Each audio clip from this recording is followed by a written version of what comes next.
విద్యార్థులు పిల్లలు ఎవరు ఉంటే హిరణ్యవాద్రముధోత్పురుడాది మధవ్యో ఆపోహిష్టామిపర తారముజాత సహేరణాయ సుదే యో మస్కమోరద తస్య భాయితిన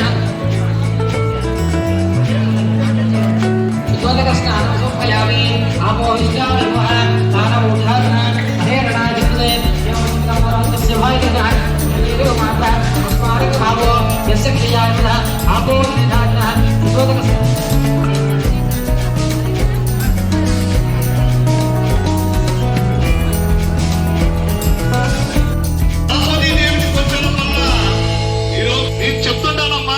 మంత్రాలు మీరు ఒక్కసారి కన్ను మూసుకొని అమ్మవారు మన ముందరే కూర్చున్నట్ల మనం ధ్యానం చేస్తూ అమ్మవారిని కొలుస్తున్నట్ల ప్రార్థించండి. ఓం భారతీ నమః, ఓం భారతీ నమః, ఓం సరస్వతి. విద్యార్థులు నేర్చుకోవడానికి వారి యొక్క సక్రమైన ప్రవర్తనకు కూడా గురువులు కూడా కారణమవుతారు. ఏ విధంగా?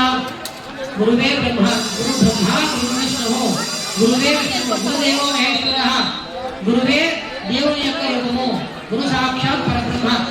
మన యొక్క తర్వాత ఎవరు రాస్తారు? పరబ్రహ్మ రాస్తాడు, అంటే బ్రహ్మ రాస్తాడు.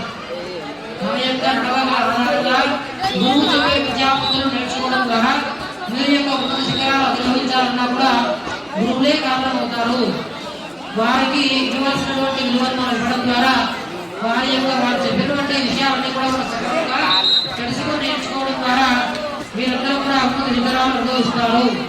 ఆ విధంగా గురువుకి మనము సముచితమైనటువంటి స్థానాన్ని మన యొక్క సనాతన ధర్మంలో ఇవ్వడం జరిగింది. కాబట్టి గురు బ్రహ్మ, గురు విష్ణు, గురుదేవో మహేశ్వర, గురు సాక్షాత్ పరబ్రహ్మ, తస్మై శ్రీ గురవే నమః.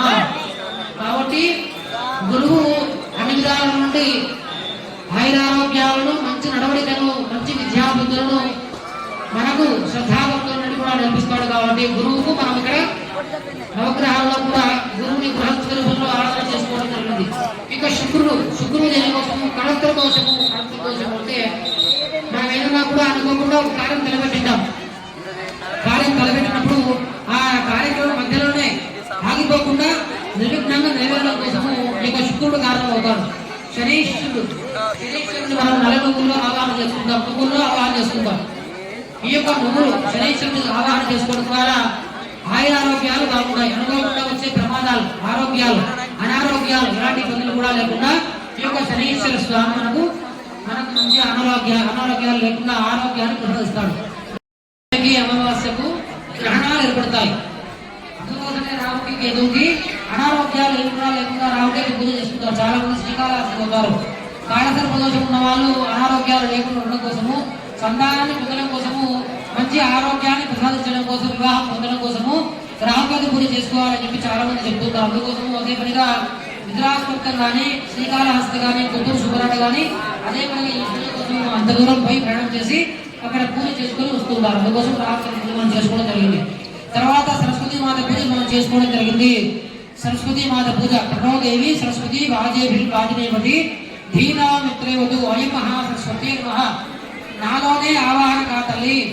నేను చదువుకుంటున్నప్పుడు నా యొక్క బుద్ధి కూడా ఎలాంటి చాంచల్యం కూడా లేకుండా ఏకాగ్రత ఏది కూడా దెబ్బతినకుండా నా దగ్గర కూర్చుండి నేను చూస్తున్న పుస్తకంలో నీవే కూర్చుండి నా యొక్క ఏకాగ్రత ఏది కూడా దెబ్బతినకుండా ఉండడం కోసం నా దగ్గర కూర్చొని ఉండి నాకు విద్యాబుద్ధులు నేర్పించుతుంది అని అమ్మవారిని మనం చక్కగా కలశం దగ్గర ఆవాహన ఆరాధన షోడశోపచారాలన్నీ కూడా మనం చేసుకోవడం జరిగింది. తర్వాత ధూపదీప నైవేద్యాలు మహామంగళహారతి కూడా జరగడం జరుగుతుంది. తర్వాత పిల్లలను అక్షరాభ్యాసం చేస్తున్న విద్యార్థుల తల్లిదండ్రులందరూ కూడా మీకు సూచనలు ఇవ్వడం